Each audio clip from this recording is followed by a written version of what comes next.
Jumpa lagi sama Bu Emi. Minggu lalu kita belajar tentang persamaan dasar akuntansi. Nah, untuk pertemuan berikut ini kita akan membahas masalah jurnal ya. Jurnal itu adalah tempat mencatat transaksi. Jadi jurnal ini lebih sederhana daripada persamaan dasar ya. Yang perlu diketahui sebelum belajar jurnal, yang pertama adalah mekanisme debit dan kredit ya. Nanti jadi ada kolom debit, ada kolom kredit. Nah, mekanisme debit kredit itu apabila ada perkiraan harta, utang, modal, dan beban. Ini di sisi debit. Kemudian di sebelah kreditnya harta, utang, modal, pendapatan ya. Kita lihat, apabila harta bertambah itu saldonya di sebelah debit.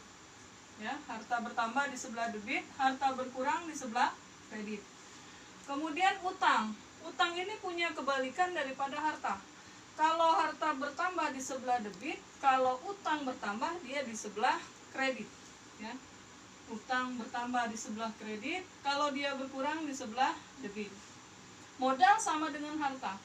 Apabila dia bertambah di sebelah kredit, modal berkurang di sebelah debit. Ya. Kemudian ada lagi perkiraan yang namanya beban. Beban itu saldo normalnya di sebelah debit, pendapatan saldo normalnya di sebelah kredit ya. Nanti kita lihat di sini. Nah, ini contoh transaksi. Transaksi ini hampir mirip dengan transaksi di persamaan dasar kemarin ya. Cuman ada beberapa yang diganti di sini. Yang pertama, ini tanggal 1 ya. Langsung kita masukkan ke jurnal umumnya. Tanggal 1, Nyonya Mawar menginvestasikan uang tunai 20 juta sebagai modal awal. Jadi kita buat di sini, ini ada kolom jurnal umum ya. Kalau membuat suatu langkah akuntansi, yang pertama di atas ini adalah nama perusahaan. Karena nama perusahaan ini Laundry Mawar, jadi di atas ini kita buat Laundry Mawar ya. Kemudian di tengahnya buat langkah yang akan dibuat. Misalnya karena ini jurnal umum, jadi langkah ini di sini dibuat jurnal umum. Kalau yang dibuat nanti adalah persamaan akuntansi, di sini buat persamaan akuntansi ya. Kemudian di sini periode ini bulan Juli 2021 ya. Kolomnya tanggal, akun, referensi, debit, kredit. Nah, sekarang kita buat tanggal 1 ya. Ini kolom tanggal 2021, ini tahun. Tahun ini cukup dibuat sekali, begitu juga dengan bulan ya. Jadi 2021 transaksi terjadi di bulan Juli. 2021 Juli, ada kolom kecil ini untuk kolom tanggal. Kita buat yang pertama, tanggal 1 menginvestasikan uang tunai. Ya. Apa yang bertambah? Menginvestasikan uang tunai. Yang bertambah adalah harta berupa uang kas. Di sini buat kas ya. Sejumlah berapa? 20 juta ya. 20 juta rupiah. Kalau kolom debit diisi, kolom kredit tidak perlu diisi. Ya, jadi strip. Kolom referensi. Kolom referensi diisi dengan kode akun. Ya, sebelum ini kan kita sudah pernah belajar mengenai kode akun. Jadi kode akun kas itu 111. Ya. Jadi kas ini yang di sebelah debit, kemudian yang di sebelah kredit apa? Sebagai modal awal. Berarti yang bertambah adalah modal. Modal apabila bertambah di sebelah kredit. Sini kita buat modal. Ya. Penulisan kredit ya, kredit ini harus ada jeda di sini 1, 2, 3, kira-kira ada 3 ketukan. Beda dengan yang debit ya, modal ini agak masuk ke sini, ada jarak ya. Modal kodenya apa? 311 ya. Kolom debit tidak usah diisi, kolom kreditnya 20 juta ya. Ini 2, kita garis. Ini untuk transaksi tanggal 1 ya. Tanggal 2, membeli peralatan laundry 10 juta secara tunai. Membeli peralatan laundry. Artinya harta kita berupa peralatan debit ya. Peralatan, ini nanti kode referensinya diisi sendiri ya. Sejumlah 10 juta. Buat ini 10 juta ya. Secara tunai akan mengurangi harta kita berupa uang kas. Jadi kasnya berkurang ya. Kas berkurang di sebelah kredit. Debitnya tidak usah diisi. Kreditnya 10 juta ya. Garis biar tidak tertukar dengan transaksi lain. Kemudian tanggal 5 dibeli secara kredit perlengkapan laundry senilai 3 juta rupiah.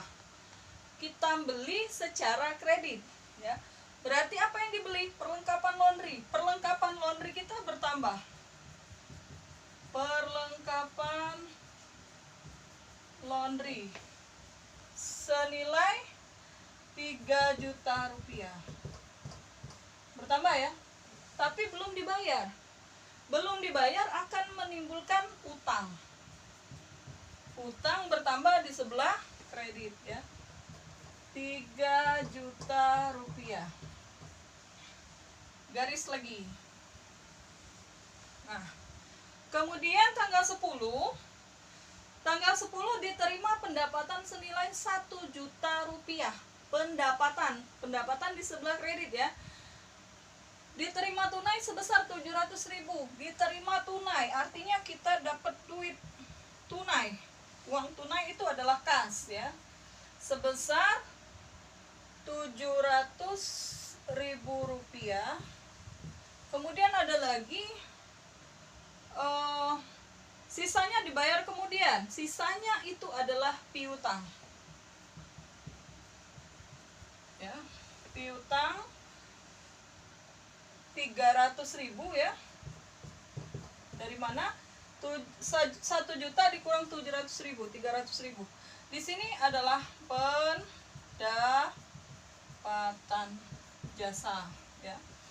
Di sini 1 juta rupiah. Nah, ini ada 3 ya. Jadi ada kas, piutang, ada pendapatan jasa. 700, 300 ditambah itu adalah 1 juta. Tanggal 15 dibayar utang atas pembelian tanggal 5 Juli. Tanggal 5 Juli beli sebesar 3 juta. Bayar pakai uang kas ya. Kalau kita bayar utang, itu utang kita berkurang. Utang berkurang di sebelah debit ya. Utang usaha berkurang sebesar 3 juta rupiah. Ini ya tanggal ini 3 juta rupiah. Bayar utang tadi pakai uang kas ya. Kas kita berkurang 3 juta.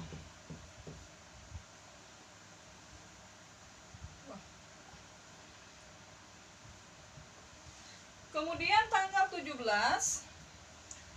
dibayar beban listrik 500.000. Dibayar beban listrik. Beban saldonya di sebelah debit. Buat di sini beban listrik ya. Kalau yang dibayar nanti beban iklan ya dibuat beban iklan ya. Beban listrik sejumlah 500.000 rupiah. Bayar beban itu menggunakan uang kas ya. 500.000 rupiah.